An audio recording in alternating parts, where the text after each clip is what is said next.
Alright everyone, welcome back to another video. This is going to be my first video after Masters Tokyo, and it's just going to be breaking down what happened at the tournament and how I felt about certain teams, how certain teams did. I'm not going to be going over every game. I think I'm going to do Fnatic, EG, Paper Rex, Energy, Loud, and EDG. I think I said everybody. I'm not going to be talking about the teams that got grouped because I don't feel like making a hour-long video breaking down the tournament, but so I'll keep it a little bit more concise for you guys. But if you guys enjoy, make sure to leave a like and subscribe. Really helps me out. Obviously, I was very saddened by EG losing the final, but congrats to Fnatic. I do. While I think he's a little bit overrated in the server, Boaster is one of my favorite players out of the server, and it's not even close. So that made me very happy. But yeah, without further ado, let's get right into it. So to talk a little bit about the grand final specifically, I'll start talking about Fnatic and kind of what happened. I mean, I made a little short. I was gonna post it on TikTok, but it wasn't letting me for whatever reason. Like the upload button wouldn't work on my browser on my computer, so I just didn't bother uploading it there. But regardless, I did pick Fnatic to win the tournament. I mean, this is the super team that was advertised. Alfier is playing like the best Sentinel in the world during this tournament. I mean, he was specifically unreal in those energy game or in that energy game. In the Paper X game, he was very good. I mean, all the games he was extremely good in. I think these last two games were his worst two games, and he played like a fucking demon in these games. So that just kind of shows how well he was playing. I think he was my MVP for the tournament, even though Leo also just had another repeat of his lock-in performance where he only had two first deaths the whole tournament, and he didn't have any until the upper final where he just had one, I think. And then I think the other one was in the grand final. Not 100% sure about that. You could fact check that if you really care. But yeah, he's the best initiator in the world right now. I do think it's pretty close, just as it's pretty close between Alpha and Les for best Sentinel. But regardless, I do think those are the two best in role. And then you have Chronicle, who is the best flex player in the world. I think it's not super close right now. Obviously, Victor has been playing very well. Ethan's been playing very well. Who else has been playing well? I mean, I'll get to it with other teams probably, but I'm blanking on it right now. But yeah, Chronicle just clears everybody. He like drops 300 ACS on Viper consistently. It's just not fair to other teams. And yeah, he's insane. He's super flexible. I don't think he's the most flexible player in the world by any means. But he's very good on that flex role, just playing whatever Fnatic really needs him to play. And then I'll talk about Durka next, who's been being set up by all these guys.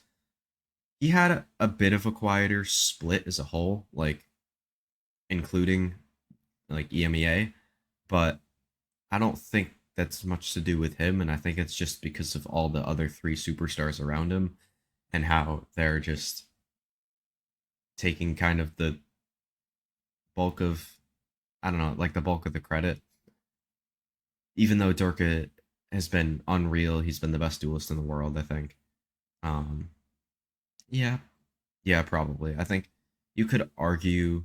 No, you can't even argue Ospas. I don't think he played that well during this tournament. So yeah, I think Durka is proven to be the best duelist in the world right now. Even though Demon One did play pretty well, Kong played pretty well at the tournaments. I'll talk about later.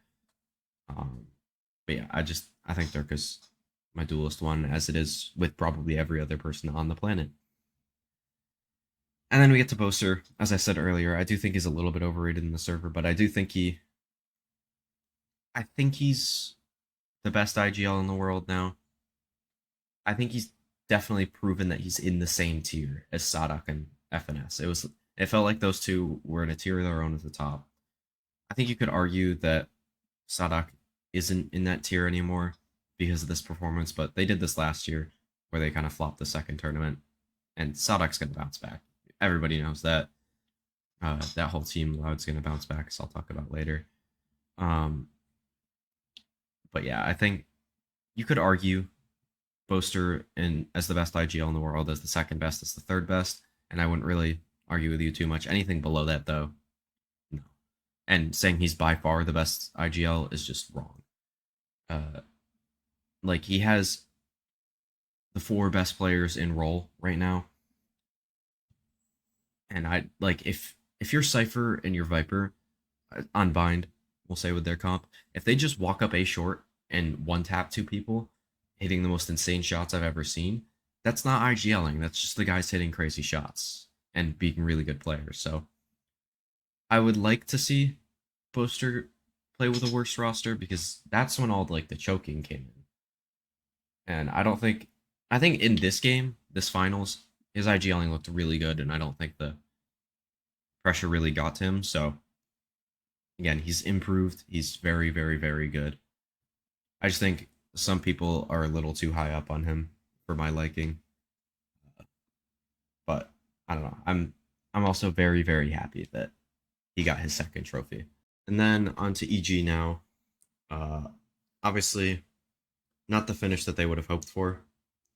Even though, I mean, I guess to start the tournament, since it was kind of a miracle run, they if you told them that they were going to get second, I think they would be pretty happy with that. But obviously, uh, you want to win the grand final here as a competitor. But I think they gave Fnatic a good run for their money, specifically in this game and in the other game. I guess in the upper bracket final. I think despite the 3-0, this game was very, very close. A lot closer than some people are realizing. I don't know. I don't know why people think that Fnatic destroyed EG here. It was a 13-11 and then a 14-12. That was a 7-12 comeback. Obviously, the first map was 8-13. I'm not taking that away from Fnatic. This was closer than a lot of people are uh, making it out to be. I I just hate when people say that like 3-0 finals were destructions or 2-0 games were some like things that somebody got destroyed.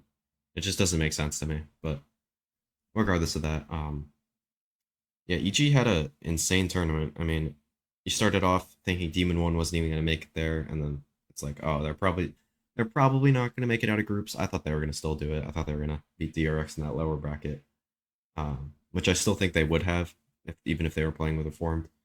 But Demon One managed to make it to the event, and they made it out through the upper bracket. Didn't drop a map until they met Fnatic, and they got rolled on that Lotus map to start. But and then they gave a Fnatic a run for their money in that upper bracket game, as I was talking about, where I think it was what was it? It was like 13-9 on Fracture, where EG just, I mean, every time they got Fracture through, which was every game, I'm pretty sure, they just, no, except for the foot game, they just absolutely shit stomped the other team, which was kind of crazy.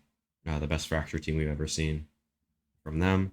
And then Fnatic managed to ban it in the grand final, and it kind of just fucked them up.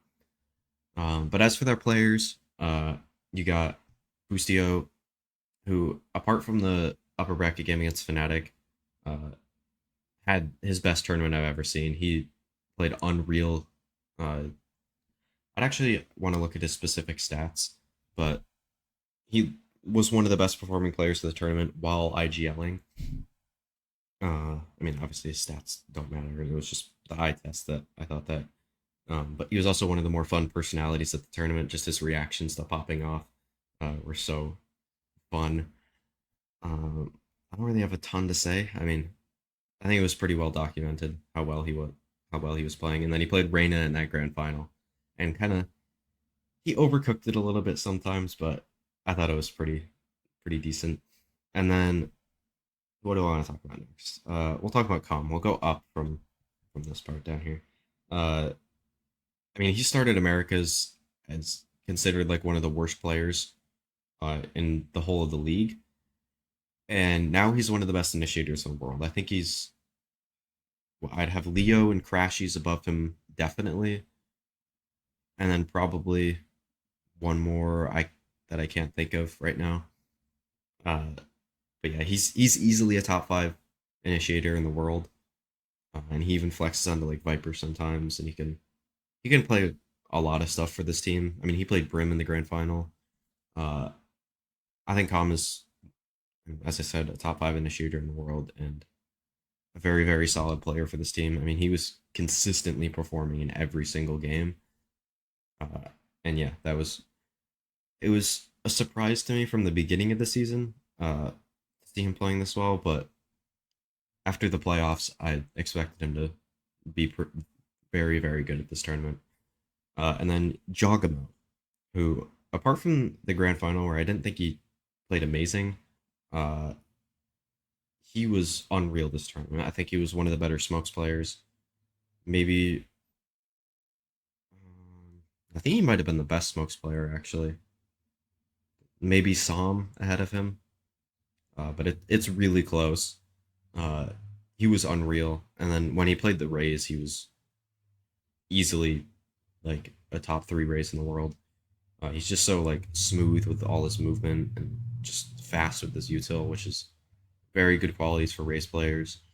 But yeah, in this grand final, I don't think he was amazing outside of Split. Like Bind, he didn't play very well. Lotus, he played okay, and then here on Split, I think it was his best map, but he wasn't like taking over the game or anything. I mean, I guess he was. He played pretty well. Now that I'm thinking about it, like this round, he did pretty well, even though they lost. And then Ethan, who one of the best flex players in the world. I think I might have talked about it a bit with Chronicle. I don't remember because I'm recording this like 5 minutes later, and my memory does not last that long. But yeah, he plays a lot of stuff for this team. I think he could even flex onto like the Sova stuff as he has in the past, like the fade like he did for energy. And then like I don't know, I think he's top three in the world flexes. I'm definitely forgetting someone. It's like Chronicle Victor ahead of him, definitely. Kind of like with Con, but I know I'm forgetting somebody.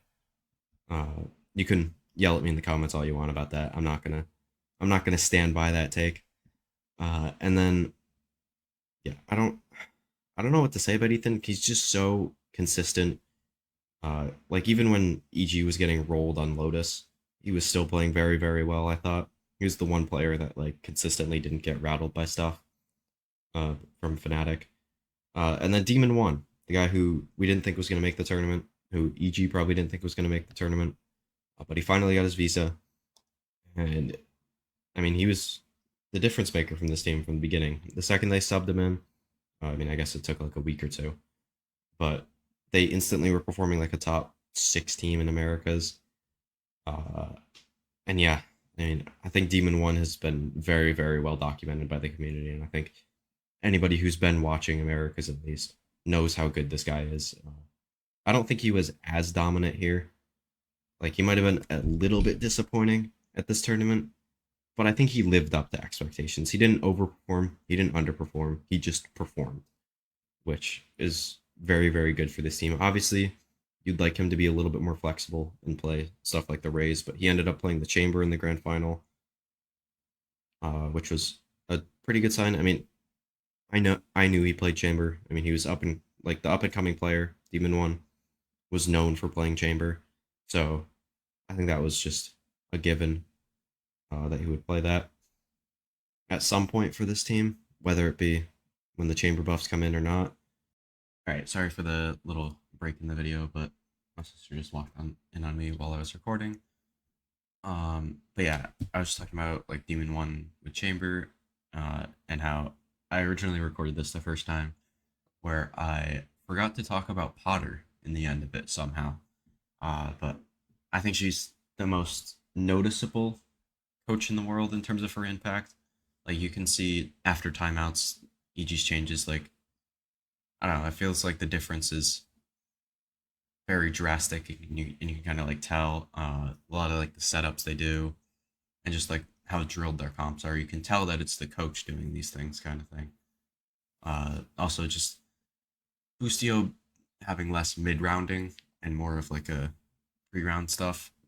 It seems like kind of affects that. What else? Like I don't know. I don't think she's the best coach in the world. I think Minnie. I think you have to say at this point, Minnie is. He's won back. He's the first coach to win back-to-back championships. Um, I think you have to say it's Minnie right now. But I think Potter is a very, very clear two. I mean, I don't even know who else would be in the conversation of those two. Obviously, those two are in the same tier, and they're both very good.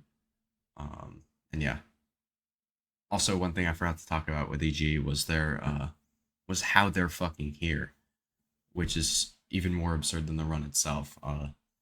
They were a game out of playoffs, going into the last match of the whole like split for Americas, and 100 Thieves lost to MIBR to put EG into playoffs, and then they made an insane run in the playoffs, as most people probably know, and then didn't drop a map until playing Fnatic, as I talked about earlier, and then the grand final, and everybody knows that.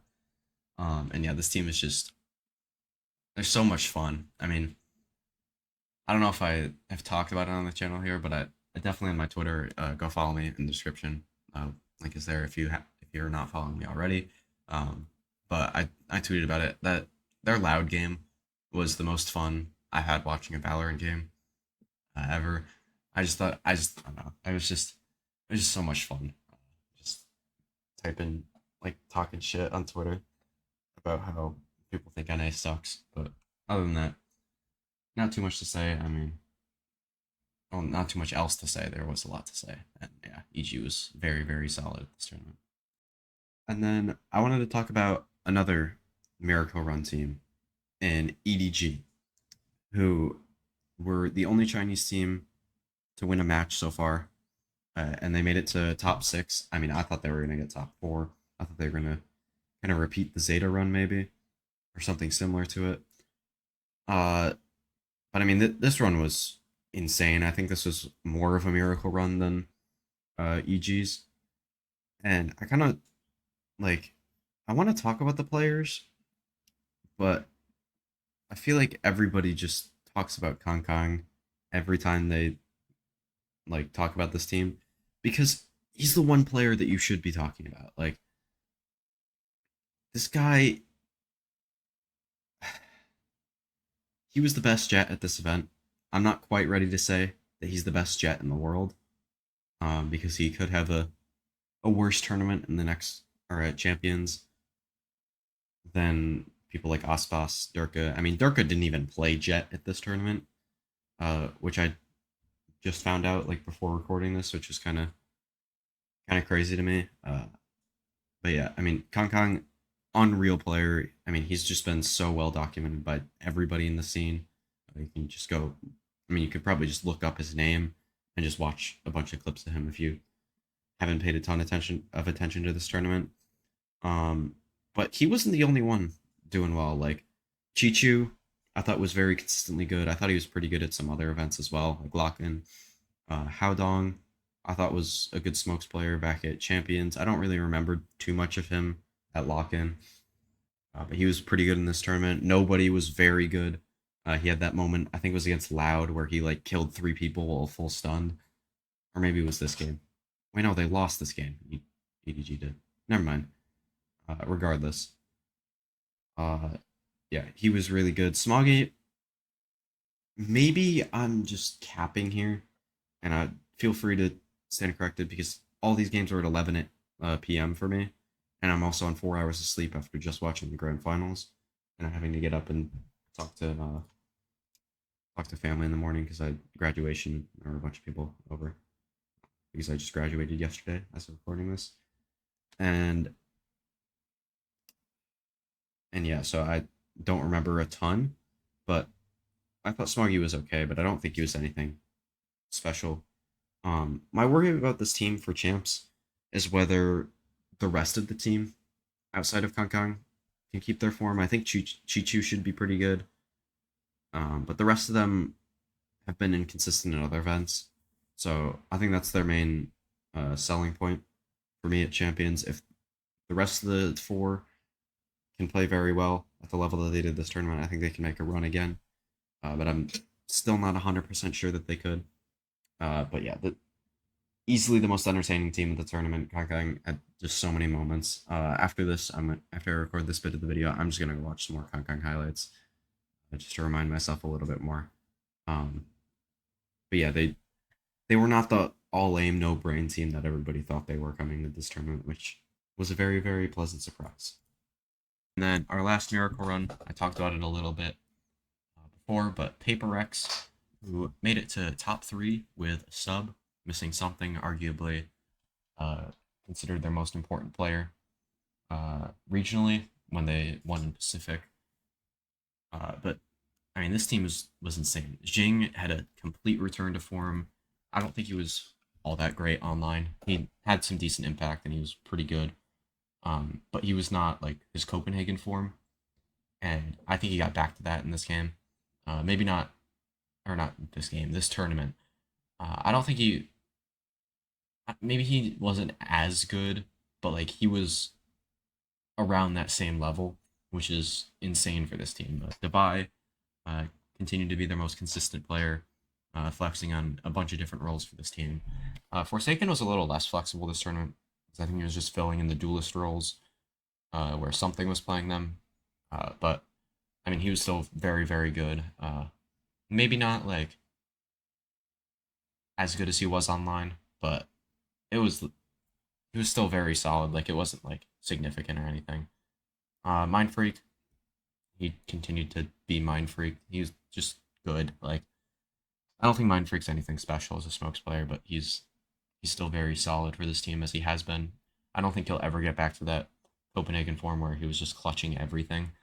Uh, but he was still very good. And then CGRS, the player that I really wanted to talk about, their sub, who was a PUBG content creator before joining this team as to be their sixth man. That was before they added something. And he came in instead of Benkai. And in this game, I can actually pull up the VLR page real quick for you guys. He played 5 different agents. Some of them on different roles, like Killjoy and just Killjoy, I guess.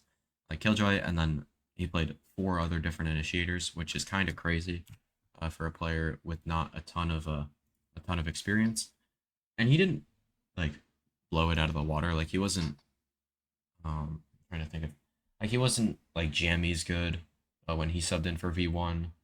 I'm trying to remember other good subs in the past. I mean, just like he didn't come in and dominate, but he was very, very solid for this team. He was kind of a rock.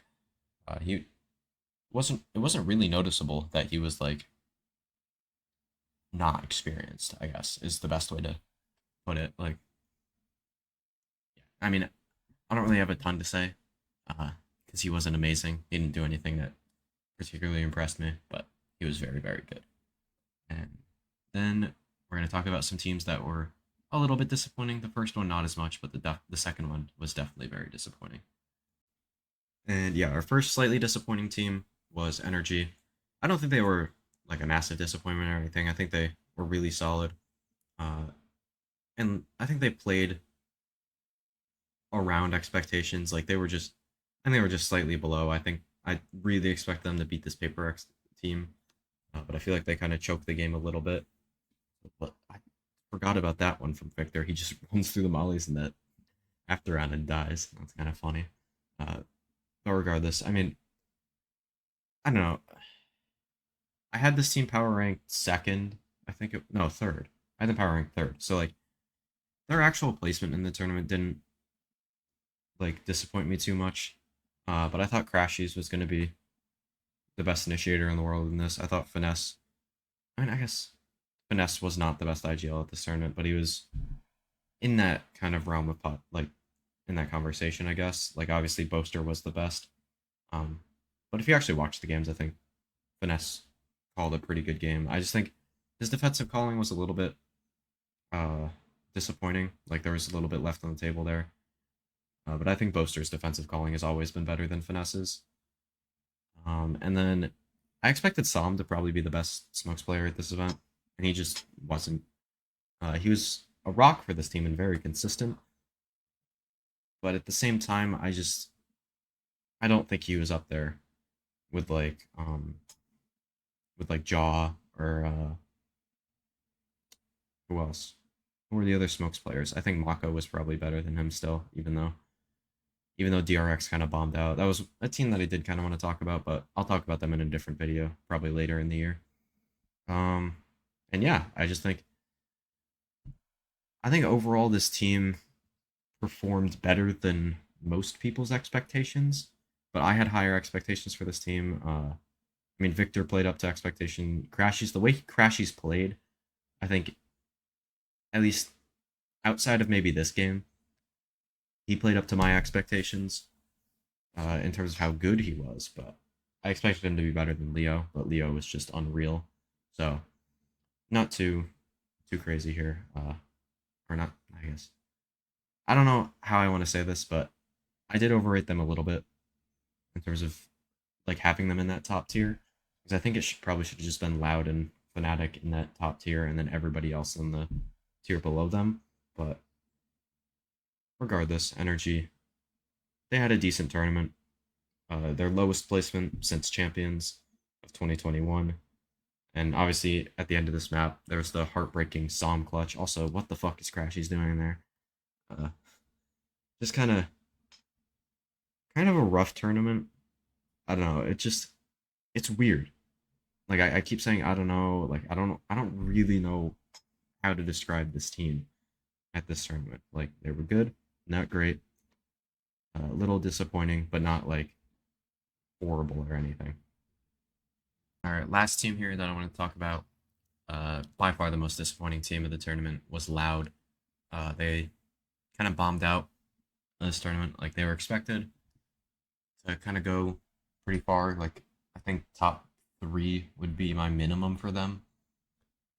And yeah, they did not. They initially start out by getting absolutely demolished by EG in the upper bracket. Uh, they let EG have Fracture. At Fracture, they rolled them, and then Ascent, they picked it into EG, which is a very good map for EG. And EG are one of the, I think, three teams ever to take Ascent off of Loud, um, which is kind of crazy thinking about that. But yeah, and then this game in the lower bracket, where this is the first one. Oh wait, no, I watched the other one live. Never mind. But I got to watch both of these live, and this is the one where I really noticed underperformances from the Loud players. Like you really just didn't notice Townsend and Sadak individually too much in this game. Uh, Aspas, like he was getting kills and like running at people, but it felt like he was just going way too fast for his team. He was playing like he was on paper Rex, but none of his teammates were, kind of thing, which is a trait that like Slicky's described in some tier two players like in NA like Oxy for G2. Uh, he did this last year too in Copenhagen. I felt the same way. And yeah, he just like that where it's like it's a little aggressive. I don't know if Sadak was peaking there. I don't really feel like going back and checking because this isn't a VOD review thing. But regardless, uh, Tui's I thought was okay. I didn't think he was anything like special at all. But like especially on this map, Lotus, like it just kept coming down to like team fights on one side of the map. EDG would win them out because their trading is unreal and their individuals are really good, and they would just roll. And then the one individual I thought was playing up to his standard was Les. Like Les was just a consistent demon as he always is, trying to drag Loud over the line, and he just could not do it in this game, which was kind of sad. Like I like Loud; they're one of my favorite. They're up there for some of my favorite teams. Like I like all the teams pretty much. I don't dislike any teams. Sometimes I'll root against teams because it's funny if they lose, but other than that, like I mean, I wasn't upset that they won this game because EDG won, or that they lost this game because EDG won, but I don't know. I think they'll bounce back for champs like they did last year, but it is a little bit concerning that they might just do this every year, which would kind of, I don't know, like hamper their legacy a little bit in this game. And also, it puts a little doubt on their champs run, which, I mean, could be good for them. Kind of have some doubters and be like, yeah, what the hell are these guys talking about? Personally, I still think I'm going to rate them like they were coming out of Americas. People are going to call me delusional, and then they're going to win the event again. Because that's just how that works. So, I don't know, not too much else to say about Loud. I just think they kind of had a rough go of individuals at this tournament, and they'll fix it and bounce back for the next one. All right, so that's it for the recaps. I just kind of wanted to show my pick'ems real quick even though I also don't.